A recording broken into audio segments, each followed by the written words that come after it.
দক্ষিণ চব্বিশ পরগনা বজবজ বিধানসভার অন্তর্গত বিবিআইটি ইঞ্জিনিয়ারিং কলেজ 2009 সালে একটি ছোট্ট জায়গার উপরে বজবজের বিশিষ্ট সমাজসেবী জগন্নাথ গুপ্তার হাত ধরে গড়ে ওঠে। দেখতে দেখতে 15 বছরের পথ অতিক্রম করে এই কলেজ আজ সাফল্যের দোরগোড়ায়। 240 জন ছাত্রছাত্রী নিয়ে শুরু হয়েছিল তাদের পথ চলা। বর্তমানে সেই ছোট্ট কলেজটি তার পার্শ্ববর্তী এলাকা নিয়ে একটি সুন্দর পরিবেশও তৈরি করেছে।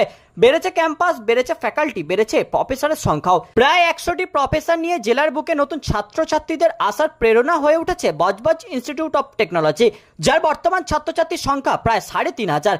কলেজের আয়তন বেড়ে কয়েক একর করা হয়েছে, যেখানে ছাত্রছাত্রীদের জন্য আবাসন থেকে খেলার মাঠ, সুইমিং পুল সবই ব্যবস্থা করেছে বিবিআইটি কর্তৃপক্ষ। শুধু স্কুল কিংবা ইঞ্জিনিয়ারিং কলেজ নিয়ে থেমে থাকা তাদের লক্ষ্য ছিল না, এটিকে একটি বিশ্ববিদ্যালয়েরও রূপ দেওয়ার লক্ষ্য নিয়েছে এই বিবিআইটি কর্তৃপক্ষ। এই কলেজকে অন্যান্য কলেজের মতো সারা ভারতের মধ্যে প্রতিষ্ঠা করার চেষ্টায় মরিয়া কলেজের কর্ণধার জগন্নাথ গুপ্তা। পাশাপাশি একটি ল কলেজও করার পরিকল্পনা নিয়েছেন কর্ণধার জগন্নাথ গুপ্তা। তাই সোমবার কলেজের 15তম প্রতিষ্ঠা দিবসে বিভিন্ন অতিথিদের সম্বর্ধনা দেওয়ার পাশাপাশি গুণী ব্যক্তিদেরও সম্বর্ধনা দেওয়া হয়।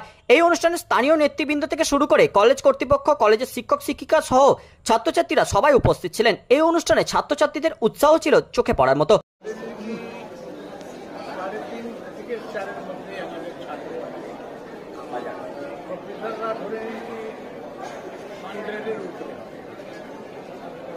আগামী দিনে আপনাদের কি ইচ্ছা আছে, কি বার্তা দিতে চান? আগামী দিনে বা আমাদের উদ্দেশ্য হচ্ছে কি ভালো পড়াশোনা, ভালো ফ্যাকাল্টি রাখা, ভালো আমাদের কোয়ালিটি করা, তারপরে আপনার ইউনিভার্সিটি আমরা চেষ্টা করছি যাতে 240 ছাত্র আমাদের ছিল, 16 জন ফ্যাকাল্টি ছিল স্টার্টিং পয়েন্ট। আজকের দিনে কলেজের উদ্বোধন স্টার্ট, সেজন্য আজকে পর্যন্ত কত সালে প্রথম সূচিপত্র 9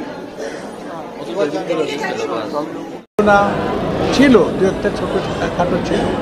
তো বজবজের মানুষের খুব কষ্ট ছিল এডুকেশন, সবাইকে কলকাতা দৌড়াতে হতো ম্যাক্সিমাম। আমারও বাচ্চারা কলকাতায় পড়েছে। আমি দেখেছি সেই জন্য আমি ভেবেছিলাম কি বজবজে আগে আমি স্কুল নিয়ে আসবো। আমি নিয়ে এলাম স্কুলটা, কার্মেল স্কুলটাকে জায়গাটা আমি খুব কম জলের দামে আমি দিয়েছি। কি করছেন এটাকে? মানে রবীন্দ্র বিশ্বভারতী বা আমাদের কলকাতা বিশ্ববিদ্যালয় কার আন্ডারে আপনারা নতুন করে এটা করতেছেন? ইউনিভার্সিটিতে ইউজিসির আন্ডারে।